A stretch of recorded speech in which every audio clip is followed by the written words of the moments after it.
जो भी trip plan करता था सब कैंसिल हो जाता था। अपने शहर से बाहर ही नहीं निकल पा रहा था, तो मेरे दोस्त ने कहा उधारी कर ले। अब मैं हर महीने शहर बदलता हूँ। मुझे एक ट्रैवल एजेंसी का भी बंदा आके बोलता कि सर आपको थाईलैंड में 4 days 3 nights मजा करवा देंगे। तो मैं चला गया और सच में 3 days 3 nights तो बहुत मजा आया, लेकिन 4th डे में बहुत ज्यादा स्ट्रेस में आ गया था क्योंकि अब मेरी नाइट्स खत्म हो चुकी थी। अभी रिसेंटली भी मैं और मेरे 2 दोस्तों ने जिंदगी ना मिलेगी दोबारा देखकर ट्रिप जाने का प्लान किया, बट ऑफ कोर्स हम जा नहीं पा रहे थे क्योंकि मैं और मेरे दोस्त दोनों को ऋतिक रोशन बनना था और हम 2 ऋतिक रोशन लेके जा नहीं सकते थे, वरना फिर क्रिस 3 बन जाती। और हमेशा ये ट्रिप प्लान करते समय इतनी प्रॉब्लम्स क्यों होती है? तो बताओ फिर किधर चलना है? हम कश्मीर चलते हैं। कट्टे जम जाएंगे। हमें शिमला जाना चाहिए। मैं बोलता हूँ ओडिशा चलो। हम केरला जाएंगे, नेपाल, आगरा। एक सेकंड, क्या हमारे देश का बंटवारा भी ऐसे ही हुआ था?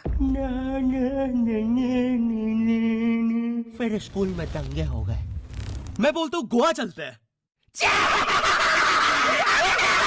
ओए मम्मी पापा कहाँ मानेंगे? क्या करना है गोवा में? दारू नशा। बेटा हम तो गरीब हैं। तो क्या नाचू? 2 वक्त की नंगी लड़कियाँ मिल जाए तो भला हो। तेरे मामा का लड़का दादी के पेशाब में डूब के मर गया था गोवा में। तो क्या नाचू? लाश देख के पता है तेरे मामा। स्कूल ट्रिप्स तो हमें कभी डिसाइड करने का मौका ही नहीं मिलता था। जहाँ टीचर्स जा रहे हैं वहीं हम जा रहे हैं। इस बार की स्कूल ट्रिप है जू। चुप, तो तुम बताओ किधर जाना है? कोई रास्ता याद भी रहता है? तुम्हें तो कोचिंग से घर भी मम्मी छोड़ने जाती है, और तुम तो घर से बाहर निकलते से अपना घर भूल जाते हो। घर किधर है? देखा? अरे ये रहा तुम्हारा घर। पता नहीं लोग शीशे के घर क्यों बनवा लेते हैं और फिर दूसरों के घर में पत्थर भी मारते हैं। ओए बताओ यार फिर कहाँ चलना है? तुझे वो सीनियर्स के साथ रोड ट्रिप याद है? Cheers! अरे वैसे पापे वगैरह कहाँ है? कहीं दिख नहीं रहे। लगता है सीनियर्स पहुंच चुके हैं। और बहुत बेकार ट्रिप थी वो, पंचर कार। इस बार जहाँ भी जाएंगे ना ट्रेन से जाएंगे। तो मनाली चलते हैं ना सीनियर साथ। अरे वैसे पापे वगैरह कहाँ है? कहीं दिख नहीं रहे।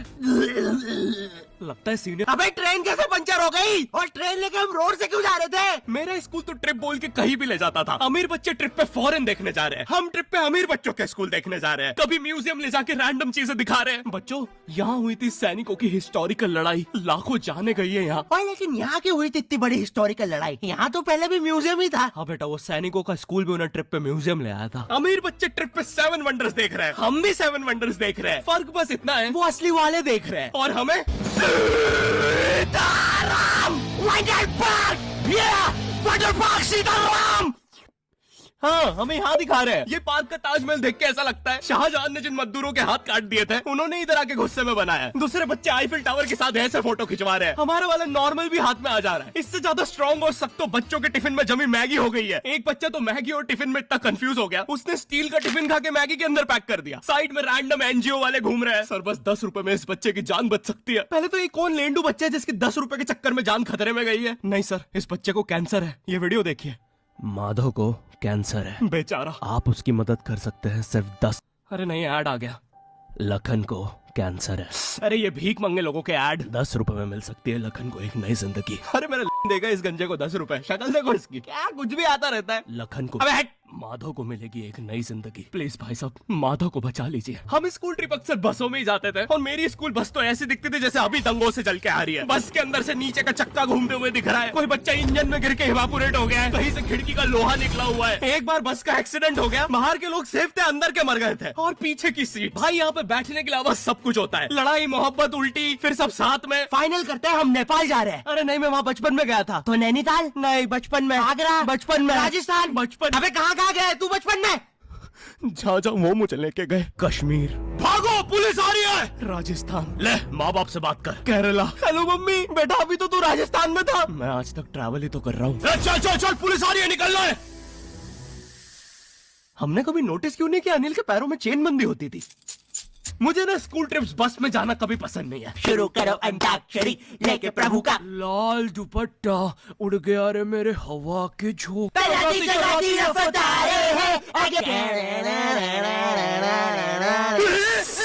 भागो, विक्की को सच में नाग देवता आ गए। वैसे तुम्हें पता है जहाँ स्कूल्स होते हैं वहाँ तुम गाड़ी 25 की स्पीड से ज्यादा तेज नहीं चला सकते। हाँ, ये रूल है सरकार का। मतलब तुम 25 पे चीपो बच्चे, वो मालिश के लाएगा। बच्चा बोलता है वाह भैया जी एक बार और कैसा रूल है ये? 25 की स्पीड पे ज्यादा दर्द होगा चिपाने में। धीरे धीरे निकल रहा है ट्रक ऊपर से, ना मरने दे रहे हो ना जीने दे रहे हो। कम से कम 100 की स्पीड पे एक बार में किस्सा खत्म। 25 पे तो एक्यूरेसी भी ज्यादा हो जाएगी। अब मैं 2 बच्चे चीप सकता हूँ एक साथ। कोई बच्चा बच गया, मैं गाड़ी घुमा के चीप दूंगा। और ये बसों में हमेशा एक बच्चे को चुल चढ़ती है और फिर वो बाहर किसी बाइक वाले पे थूक देता है। है। बाइक वाला स्लिप खा के गिर जाता है, उसकी बाइक वगैरह टूट जाती है। हाँ, वो थूक की स्पीड बहुत तेज थी। बाइक वाला तो सिग्नल पे खड़ा था। वो हमारी बस रुकवा लेता है। अंदर सब हरामी बोल रहे हैं हमने नहीं किया, तो वो अपना हेलमेट का कैमरा चेक करता है, पर उसमें वो बच्चे की इमेज बहुत ब्लर आई थी क्योंकि बहुत फास्ट हुआ था सब। पर बाइक वाले को पता नहीं था कि ये इमेज ब्लर नहीं है, वो बच्चा ही धुंधला दिखता है। वो धुंधला बच्चा पीछे छुप के बैठा हुआ है। बाइक वाला फुल गुस्से में। और ये यूट्यूब के मोटो व्लॉगर्स तो इतने ड्रामेटिक होते हैं, पूरे समय हेलमेट का कैमरा ऑन। तुम इनसे नॉर्मल भी बात करोगे तो इनके हेलमेट के कैमरे में क्या रे, बच्चे को मारेगा? 10 को ले आ, नहीं मार पाए। रियली रियली सॉरी भाई साहब, आगे से दूंगी और पीछे से भी लूंगी, समझा ना छोटे लड़। लड़ने की क्या बात है, बच्चा है, जाने दो। फिर हमें लाया जाता है हमारे देहाती से होटल में, जहाँ वो अजीब से कपल्स मुंह बांधकर सेक्स करने आते हैं। इस होटल में आतंकवादी भी ऐसे ही आते हैं, तो अब पता करना बहुत मुश्किल हो जाता है कि ये एक दूसरे की मारेंगे या हम सबकी। इतनी कम फैसिलिटीज है इस होटल में, मरने के लिए भी टेबल फैन से लटकना पड़ता है। इतना पुराना होटल है, यहाँ MMS भी कैसेट में लीक होते हैं। और इतनी क्राइम पेट्रोल वाली वाइब है इस होटल की। लोग सेक्स करने आते हैं, क्राइम करके चले जाते हैं। यहाँ के आधे MMS में तो अनूप सोनी खड़ा होता है नंगा। हाँ, वो MMS के कैमरा एंगल से क्राइम पेट्रोल चल रहा है ना, पंखे के ऊपर एक कैमरा, नंगा अनूप सोनी बोल रहा है सावधान रहे, सतर्क रहे। और इतने शेडी लोग चलाते हैं इन होटल्स को। क्यों बैठे हो काले, बजाओ ताली। करियर ना अच्छा चलने के कारण मुट्ठी माउस ने अपना घर एक शेडी होटल में बदल दिया। मुट्ठी, तुमने घर का कोड अभी तक नहीं बदला? पता है ना पिछली बार रेत पड़ गई थी। गाय तोंडा, यही है ना वो चूहे का कोठा। क्या कोड बोलना पड़ता है यहाँ? किसका कितना चूसना चाहूँ? कायजाला, किसका कितना चूसना चाहो थोड़ी ना, मिसका मुस्का मिक्की माउस। गोफी, गैस के सामने खड़े मुर्दे क्यों उखाड़ रहे हो? क्योंकि मुट्ठी होटल में सबको भूत दिख रहा है। और फिर ट्रिप के आखिरी में हमेशा एक बच्चा खो जाता है। सारे टीचर्स बहुत टेंशन में आ जाते हैं, बच्चे रोने लगते हैं कि अब वापस से सारे किले घूमने पड़ेंगे। सब बहुत नेगेटिव सोचने लगते हैं कि वो बच्चे को बच्चे पकड़ने वालों ने पकड़ लिया होगा, वो लोग उसके हाथ पैर काट के उससे भीख मंगवा रहे होंगे। टीचर सबको बोल रहे हैं बेटा पॉजिटिव सोचो, तो हम सोचने लगे उसे डॉलर्स में भीख मिल रही हो। और ये हाथ पैर काट के भीख मंगवाने का क्या लॉजिक है? जिनके ऑलरेडी कटे हुए उन्हें पकड़ लो, उन्हें तो पकड़ना भी आसान होगा, बस ऐसे गुल्लक जैसे उठा के वहां रखना है, पैसे उनमें आते रहेंगे। एक तो ये बच्चा घूमा भी पुराने किले के पास है, यहाँ शेर डकैत सब घूम रहे हैं। तो अब हम पीछे बैठ के पैसे लगा रहे हैं कि किसने पकड़ा होगा। पुलिस पास गए तो वो बोलते मिसिंग के 24 घंटे बाद लिखाती है रिपोर्ट। और 50 मेरे भी शेर पे, बढ़िया प्लेयर है। पर फिर पता चलता है डकैतों ने पकड़ा था उस बच्चे को, शेर ने तो पैसे खा रखे थे मैच हारने के। हम सबके पैसे डूब जाते हैं। तो फिर हम सब शेर के इंस्टाग्राम पे उसके बीवी बच्चों को गाली बकने लगते हैं। हमने रोड पे उसके पुतले जला दिए, नेट जियो पे उसका शो कैंसिल करवा दिया। कुछ लोग तो शेर को पाकिस्तान भेजने बोल रहे हैं, आधे लोग कंफ्यूज होकर शिखर धवन को गाली दे रहे हैं। और यही सब करते करते हमारी ट्रिप हो जाती है खत्म। अब अगर तुम्हें ये वीडियो पसंद आई तो लाइक मारो। एम करते हैं 9 लाख। बोले बेटा हमारी जिंदगी का सबसे बेस्ट समय हमारा बचपन होता है, ये बोलकर वो अपने डायपर में हगने लगे। तो मैंने इस बात पे थोड़ा गौर किया और मुझे पता चला कि यस, बचपन सच में बहुत रैंडम होता है। बचपन में एक बार साइकिल की चेन चढ़ाते समय मेरा हाथ आ गया, तो मैं भाग के अपने अपाहिज दोस्त को भी ले आया कि उसके भी हाथ आ जाए। बचपन में मुझे मेरी दादी का चरित्र सही नहीं लगता था, क्योंकि वो मुझे डेली नया तारा दिखा के बोलती थी वो तुम्हारे दादाजी है। बचपन में मैं थोड़ा भोला भी था, ऐसे फालतू किसी को उंगली नहीं करता था, वरना फिर मैं 9 तक ही गिन पाता था। एक तो तब कोई भी आके गिनती पूछ लेता था, और उंगली करते समय गिनना कितना मुश्किल होता है पता है। बचपन में मैं और मेरा भाई हमेशा WWE देख के लड़ते थे, क्योंकि माँ बाप की चाहते लड़ने लायक थी नहीं। एक तो मेरा छोटा भाई बचपन में बहुत शांत स्वभाव का था, बेचारा स्कूल में भी सीनियर से बुली होता था। हाँ, वो सीनियर मैं ही होता था। एक बार मुझसे बोलता भैया डॉक्टर बनना मेरा सपना है, तो मैंने उसे नीट की बुक्स ला दी, तो अब वो उसका बुरा सपना बन गया। अब वो डॉक्टर गेम में भी बीमारी बनता है, और बवासीर पीछे होती है। चिंटू बुक्स नहीं पढ़ रहा है तू? एक बार बेचारा बिस्तर पे गिर के रोने लग गया, तो सब बोलने लग गए कुछ नहीं हुआ, चींटी मर गई, चींटी मर गई। मैं यहाँ सोच रहा हूँ फिर अभी तक हम चींटियों वाले बिस्तर पे क्यों सो रहे थे? हाँ, घर में सबकी पीठ पे ददोड़े हो रखे हैं। हाँ, ये नहीं गिरता तो हमें तो पता ही नहीं चलता बिस्तर पे चींटियां हैं। हम तो सोए जा रहे हैं चींटियों वाले बिस्तर पे। और स्कूल में जब भी ये छोटे भाई पैड में हक देते हैं, तो बड़े भाई को क्यों बुलाया जाता है? पता है कितनी घनघोर बेइज्जती होती है पूरी क्लास के सामने, और बुलाते भी इतने सस्पेंस है, वो देख के बड़े भाई का हगना निकल जाता है। ऐसे 2 छोटे बच्चे स्लो मोशन में भाग के आ रहे हैं। हाँ, वो उनकी नॉर्मल स्पीड है। मैं देखता हूँ मेरे भाई को क्राइम सीन से 2 पियून पकड़ के ले जा रहे हैं। उसे ब्राउन रंगे हाथों पकड़ लिया गया। मेरे भाई ने मुझसे जाते जाते कहा मुझे फंसाया जा रहा है। मुझे पता था इस लेंडे के पीछे की कहानी इतनी सिंपल नहीं हो सकती। कड़ी तहकीकात के बाद मुझे पता चला इस लेंडे के पीछे बड़े बड़े पॉलिटिशियंस, गैंग लीडर्स और माफिया इन्वॉल्व है। मेरा भाई सही कह रहा था, ये उसका लेंडा नहीं है। हैंड्स अप पीटी टीचर, तो वो लेंडा तुम्हारा था। तो तुम्हें पता चली गया, तुम मुझे कभी नहीं पकड़ सकते। रुको, भाग गया। जाने दो उसे बेटा, हमने पीटी टीचर के बड़े भाई को बुला लिया है वो लेंडा उठाने। लेंडा आपकी नजदीकी सिनेमा घरों में। बड़ा होगा तो देख के पैर रखना। ये चैनल पे जितने भी अजीब और गरीब चीजें तुम देखते हो, ये मैं और मेरे भाई की लाइफ में हमेशा होती रहती है, और इसलिए हमने ये चैनल नॉट योर टाइप बनाया था। मेरे भाई ने कहा तू बोल और मैं एनिमेशन करता हूँ, और लो बन गया नॉट योर टाइप। आपके अरे अभी भी लेंडा लगा हुआ है। बचपन में बोले जाता था कि तुम जितने दांत तकिए के नीचे रखोगे तुम्हें उतने ही रुपये मिलेंगे। तो मैंने दादी की 32 रख दी तो मुझे 32 रुपए मिले। वो 32 7,000 की थी। जो पिटा हूं ना मैं घर पे, साली स्कैमर दांतों वाली परी चांदी का दांत ले जाके 1 रुपया देती है। दांतों से याद आया, बचपन में सब सूखा बॉर्नविटा खाते हैं क्योंकि दांत दूध के होते हैं। ठीक है, ये वाला जोक हटा दूंगा। बचपन में मुझे चुड़ैलों से बहुत डर लगता था। एक बार मुझे चुड़ैल के पैर के निशान दिखे तो मैं उल्टा भागा, पर फिर मैं चुड़ैल के ही घर में आ गया। हाँ, मैं पट्टी में भूल गया था उसके पैर उल्टे होते हैं। तो फिर मैंने सोचा इसका पीछे से सर फोड़ देता हूँ। सर फोड़ने गया तो वो उसका मुंह निकला। फिर से भूल गया कि साली चुड़ैलों के बाल भी मुंह पे होते हैं। आदमी को पता चले तो चले कैसे। जब मैं छोटा था नींद में बिस्तर भी बहुत गीला करता था। मेरी मम्मी हमेशा गुस्सा करती थी कि सोने से पहले सुसु किया कर। अब उन्हें कैसे बताऊं, फिर गीले बिस्तर में मुझे नींद नहीं आती। बचपन में मुझे गुस्सा भी बहुत आता था, तो मेरी मम्मी ने मुझे एक रेड स्टोन की अंगूठी पहना दी, और सरप्राइजिंगली उससे मेरा गुस्सा इतनी जल्दी उतरने लग गया, क्योंकि अब मैं जब अंगूठी पहन के लोगों को पीटता था तो गुस्सा इतनी जल्दी शांत होता था। वैसे ये अंगूठी मुझे एक बाबा जी के आश्रम से मिली थी। जब मैं वो आश्रम में गया था, वहाँ एक बहुत ही हॉट सी बंदी मुझे देख के बार बार स्माइल करे जा रही थी, तो मैंने भी मौके पे चौका मारा और जल्दी से अपना नंबर पेपर पे लिख के उसकी तरफ फेंक दिया। वो बंदी ने भी बड़े प्यार से मेरा नंबर उठाया और खा लिया। अरे भाई, उसको भूत लगे, वो तब से सबको स्माइल दे रही है। हम भी सुबह से नंबर फेंक रहे हैं, अभी तक 2 किलो पेपर खा गई है। हाँ, अब तुम्हें भी ऐसे रैंडम भूतों या स्ट्रेंजर्स पास नंबर ना फेंकना पड़े प्यार के लिए, इसलिए आओ हैपन पे चले। यहाँ तुम्हें मिलते हैं तुम्हारे कॉमन इंटरेस्ट के लोग। मुझे बॉर्नविटा बहुत पसंद है। मुझे भी रोहित। आओ मन बुद्धि हैंडशेक करते हैं। हैपन पे मिलती है आपको उन लोगों की प्रोफाइल्स जिनके साथ आप पाथ क्रॉस करते हैं। यहाँ तुम अपने एरिया के लोगों की प्रोफाइल्स भी देख सकते हो। यही नहीं, जो लोग तुम्हारे फेवरेट स्पॉट पे जा चुके हैं, यहाँ तुम्हें उनकी प्रोफाइल्स भी मिलती है। तो अभी जाकर अपना नेक्स्ट क्रश स्पॉट करो अपने ही मन पसंदीदा स्पॉट पे। तो अभी जाके डाउनलोड करो, लिंक डिस्क्रिप्शन में। Thank you happen.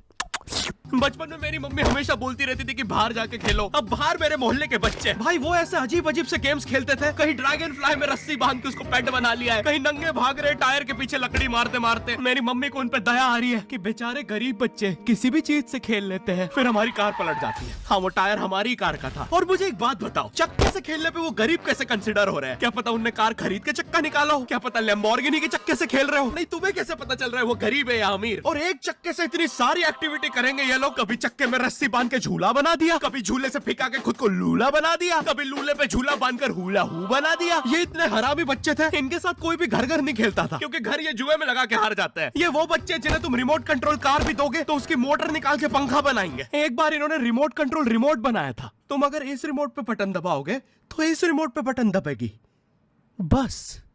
ये लोग मकर संक्रांति के दिन पतंग भी लूटते थे दुकानों से। पतंग से याद है, मैं बचपन में अपने दोस्त जनक के साथ बहुत पतंग उड़ाता था। जनक गुजराती था और गुजराती लोग तो बहुत बड़े पतंगबाज होते हैं। वो लोग गला काटने के बाद भी काहे पोचे चिल्लाते हैं। जनक मेरे घर पे इतना बड़ा गिर्रा लेके आता था पतंग उड़ाने। उस पे पता नहीं कितने 1000 किलोमीटर का मांझा लपटा होता था। हम दोनों का सपना था उस गिर्रे की पूरी ढील देना। एक बार तो गिर्रा खाली होने ही वाला था, पर वो पतंग आर तो घूम के हमारे पीछे से आ गई। हमने हमारी ही पतंग काट दी। तो इस बार हमने सोचा पतंग पूरी परपेंडिकुलर उड़ाएंगे, स्ट्रेट। हमने 2 घंटे ढील दी, वो मांझे में वेव सिग्नल आने लग गए प्राचीन भाषा में। हमें लगा हमने एलियंस ढूंढ लिया, बट फिर धीरे से वो सिग्नल क्लियर हुआ। हमें पता चला हमने कोई नासा का 100 मिलियन का टेलीस्कोप काट दिया।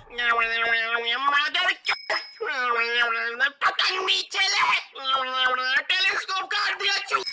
नासा का टेलीस्कोप जैसे ही नीचे गिरा, बच्चों से पहले विसरो ने लूट लिया। बहुत वियर्ड था, इतने सारे बुड्ढे छत कूद के भाग रहे थे। एक तो जनक के मांझे में इतनी सारी गठाने होती थी, वो मांझा इतना भारी हो जाता था, हम चौथे माले से पतंग उड़ा रहे, वो दूसरे माले पे उड़ रही है। बचपन में बोला जाता है किसी भी स्ट्रेंजर से बात नहीं करते, तो फिर मैं इशारे करता था। तो फिर दादी मेरे चरित्र पे सवाल उठाती थी। दादी से याद है, पुराने जमाने में एंटरटेनमेंट के लिए कुछ होता नहीं था, तो लोग 7-7, 8-8 बच्चे पैदा कर लेते थे ताकि उन्हें जायदाद पे लड़ता देख मजे ले सके। मेरे पापा के 5 भाई और 4 बहनें हैं, टोटल 9 बच्चे। मेरी दादी ने जिंदगी के 9 साल बस बच्चे दिए। दादी ने 9 साल तक पेट में इतनी लातें खाई है, उनके अंदर से एब्स आ गए थे। मेरी दादी लिटरली अंदर से टूट चुकी थी। उनका इतनी बार ऑपरेशन हो रखा है, उनको डॉक्टर ने टाकों की जगह चेन लगा दी थी। भाई आज के जमाने में तो इतने बच्चे कोई पैदा नहीं करता, उल्टा अबॉर्शन करवा लेते हैं। और यस, मैं अबॉर्शन बोलूंगा क्योंकि मुझे जेल नहीं जाना। एक तो इंडिया में भी अबॉर्शन करवाना लीगल है, लेकिन बच्चे का जेंडर जानना इलीगल है। मतलब तुम मार तो सकते हो, लेकिन किसे मार रहे हो ये पता नहीं कर सकते। तो देखो अब रिस्क कितना बढ़ गया है। क्या पता अंदर शेर बैठा हो या कोई बड़ा गैंगस्टर, क्योंकि तुम्हें तो पता नहीं है तुम किसकी सुपारी दे रहे हो, क्या पता वो अंदर बंदे लेके बैठा हो। बचपन में सबके मम्मी पापा डराते हैं, मस्ती मत करो वरना बोर्डिंग स्कूल भेज देंगे। और मुझे बोर्डिंग स्कूल से इसलिए डर नहीं लगता था कि मैं वहां जाके अपनी फैमिली से दूर हो जाऊंगा। मुझे बोर्डिंग स्कूल से इसलिए डर लगता था क्योंकि वहां पे वो बड़े दांतों वाला ईशान अवस्थी होता है। मैंने पहली बार जब तारे जमीन का ट्रेलर देखा था तो उसमें वो पागल बच्चे ने आतंक मचा रखा था। फिर मैंने मूवी का नाम पढ़ा, तारे जमीन पे। मुझे लगा बिछाए होंगे इस पागल को पकड़ने के लिए, शॉक वॉक देना होगा तारों से। इसके तो दांत भी इतने बड़े हैं, सारी तारे काट देता होगा। मुझे ट्रेलर देख के लगा कोई एक्शन मूवी है, आमिर खान जोकर बना हुआ है। मुझे लगा यही तारों का जाल बना के पकड़ेगा पागल को। हाँ, ट्रेलर देख के तुम्हें क्या ही समझ में आएगा। एक शॉट में आमिर खान बोल रहा है आपके बच्चे को डिसलेक्सिया है, फिर अगले ही शॉट में जोकर बन के बड़ा मछलियाँ उड़ती क्यों नहीं। फिर मुझे लगा ये शायद अपने ही माँ बाप को बोल रहा था। और दया तो मुझे उस लंगड़े बच्चे पे आती है जिसके बगल में ईशान अवस्थी को बिठा दिया था। वो बेचारा उठ के भाग भी नहीं सकता। और मैंने तो सुना था बोर्डिंग स्कूल में बस नॉटी बच्चे जाते हैं, तो फिर इस बेचारे गाय से बच्चे को क्यों यहाँ भेज के रखा है। कहीं ऐसा तो नहीं इसके पहले पैर थे और ये बहुत मस्ती करता था तो माँ बाप ने पैर तोड़ के इधर भेज दिया। बस भाई मेरा हो गया है आज का। अगर तुम्हें वीडियो पसंद आई तो यार लाइक मारो, एम करते हैं 7 लाख लाइक्स।